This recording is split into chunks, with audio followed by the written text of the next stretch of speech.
The other day I was talking to a middle-aged woman who was teaching school, and I was really amused with one of the statements that she made. She said, "Herb, I'd so much rather teach boys and girls. Boys are so honest and so straightforward." Now I'm sitting here in a studio in Minneapolis talking to nobody but a microphone and my wife Jeanette. And I don't know any of the men that I'm talking to. But let's, for a minute, look at you fellas and just how honest you have been raised sexually. How honest are these boys? Let's picture for a minute a group of teenage boys, 14, 15 years old, having a conversation about sex. Remember when you were that age, fellas? Remember standing on a street corner with a group of guys and talking, quote marks, honestly about sex? Remember how that conversation went? You know, one guy was telling this dirty joke, and everybody else was laughing, ha, ha, ha. And everybody in the group was wondering what this joke was all about. But nobody admitted it, did they? Simply because boys are not allowed to be honest about sex in our society. We've all got to play a game of let's pretend. Let's pretend that we know all about this thing. And the trouble with this is that this game of let's pretend gets to be a habit. We never can let down. We never can admit that we don't know what this is all about. We never can say to our wives, "We need some help, honey." In other words, we go into marriage still playing games, still pretending that we're real men. And so we get married, and then sometimes I find myself in a marriage counseling office listening to a man describing the game of let's pretend that he's playing, but he doesn't know he's playing it. You know what he says? "My wife is frigid. My wife is cold. It's her fault that we're having sexual problems." Well, now this doesn't make any sense to me. This is kid stuff, isn't it? I've got a sexual problem, but it's her fault that I'm having it. She's frigid. She's cold. I think that we need to stop pretending, all of us men, and recognize that none of us are all that good, that all of us do have some problems, and that all of us have to learn to talk honestly about sex. We're not big sexual experts. We're just people. People who are trying to learn to love each other. And the only way that two people can learn this is to learn by talking together.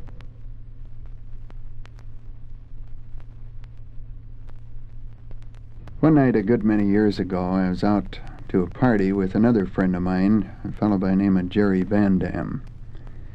Jerry's a potato farmer. He's a real honest person and a fine person with a good marriage. Yeah, but on this particular night, Jerry got himself in a box. There's some fellow got to the party early, and he was a little loaded, and he got Jerry off in a corner, and he was telling him all his troubles. And part of these troubles were that he wasn't getting enough loving at home. So Jerry listened to him for a while, and he said, "How many times during a day do you tell your wife that you love her?" And the guy was real surprised. You know, he says, "Oh, I don't need to tell her that. She knows I love her. We've been married for 20 years. And so then Jerry made a statement that I've never forgotten. He said to this man, "Look, mister, if you want to make out with a woman at night, you better start loving her in the morning." Well, now, in our process of looking over ourselves as sexual people and re-examining our sexual lives, this statement is well worth thinking about. As a marriage counselor, I sat behind the desk for 9 years and listened to perhaps 500 men in the office. And I heard this one complaint over and over and over again. not getting enough loving at home. My wife is frigid, my wife is cold, my wife is this and that.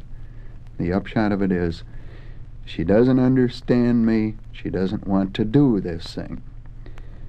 Well, actually, nearly all of these 500 men were getting a lot more loving than they deserved, because they weren't putting out any loving. They weren't giving any loving. And you know, this is something that I think every man needs to think about constantly. What kind of a lover are you? Everything that we know about women leads us to believe that a woman needs love. She needs affection. She needs attention. She needs to be shown love. She needs to be told that she's loved, and we know this. And still, how often do we do this? What is there about us, we men? Is it part of this phony business, too, that we find it so difficult to say once in a while, I love you? So, real, practical, concrete. If you want some loving, you have to give some loving. So if you're a 10 o'clock lover, you know, a guy who ignores his wife all day long, watches the Cowboys all evening, and then suddenly becomes very ardent at bedtime, then you, too, are getting a lot more loving than you deserve.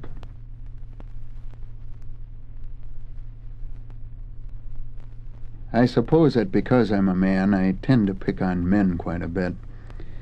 But if you don't mind, let's stop just a minute here and pick on the ladies who are going to be listening to this recording, because I think they need to be picked on sometimes too. And they need to be picked on in the same way. This idea of giving love in the home. You know, this giving love in a home, this talking to each other and telling each other that we love each other, must be a kind of an uncommon thing. Let me tell you why I believe this.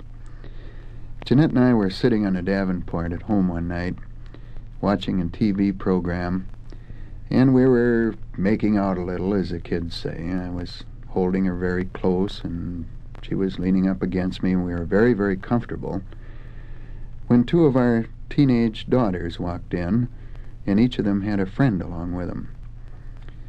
And we were really amused at what happened then, because these two strange girls that had come in with our teenage daughters looked at us kind of funny, and they didn't say a word. And then the girls walked out, and our teenagers reported to us later that as soon as they got outside, their friends turned to them and said, "What's with your ma and dad? Aren't they married?" You know, they're married, so love should stop. But how can it stop? Women need to be loved. They need to be told that they're loved. But men need it too. Sometimes women get all caught up in this myth of masculinity, you know, that a man is big and he's strong and he's self-confident and that he's always aggressive sexually and all this sort of baloney. And I think that women sometimes have to stop and look at men too as they really are. This is a tough old world that men live in. It's a hard world to operate. On the job, things go wrong sometimes all day long. And sometimes it seems that everybody in the man's world is trying to cut him down or walk over him or something. And there's days when he's frustrated and upset, he can't accomplish a thing. Things just go from bad to worse. Where does he get his confidence? Where does he get his faith and belief in himself? So think about your husband. And if you've been pretending that this is a man and he's supposed to be a man, face it, please. Take a look at him as he really is. He's a little boy, and a little boy that needs a lot of love and a lot of affection.